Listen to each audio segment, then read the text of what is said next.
ጾመ ነቢያት መቼ ይገባል? ለምንስ እንጾማለን? ጾመ ነቢያት ወይም የገና ጾም ሰኞ ህዳር 15 ይጀምራል። ታኅሳስ 29 በዕለት ይፈታል። ይህ ጾም ከቤተ ክርስቲያናችን የአዋጅ ጾሞች ውስጥ አንዱ ሲሆን አበው ነቢያት የጌታችን የመድኃኒታችን የኢየሱስ ክርስቶስን መወለድ በትንቢት መነጽር እየተመለከቱ የጾሙት ታላቅ ጾም ነው።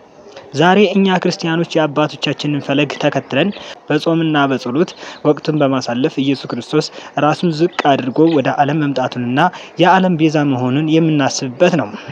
ጾመ ነቢያት ይህ ጾም ጾመ ድህነት፣ ጾመ ማርያም፣ ጾመ አዳም፣ ጾመ ፊልጶስ፣ ጾመ ስብከት በመባል ይጠራል።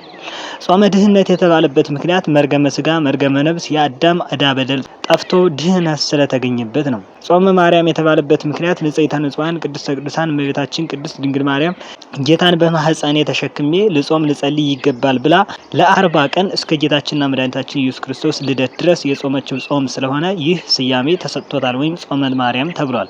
ጾመ አዳም የተባለበት ምክንያት ደግሞ ለአዳም የተነገረው ትንቢት የሚጠበቀው ሱባኤ እንደደረሰ የሚያበስር በመሆኑ ጾመ አዳም ይባላል።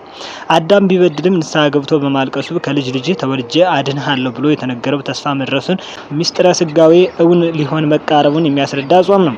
ጾመ ፊልጶስ የተባለበትን ምክንያት ሐዋርያው ፊልጶስ በአረማውያን ዘንድ ገብቶ ሲያስተምር በሰማዕትነት ሲሞት አስከሬኑ ከደቀ መዛሙርቱ ስለተሰወረ እግዚአብሔር የተሰወረውን የመምህራቸውን አስከሬን እንዲገልጽላቸው ከህዳር 16 ጀምረው ሲጾሙ በ3ኛው ቀን የመምህራቸውን አስከሬን ቢመልስላቸውም ጾሙን ግን እስከ ልደት ቀጥለዋል። ለዚህም ስያሜ ተሰጥቶታል።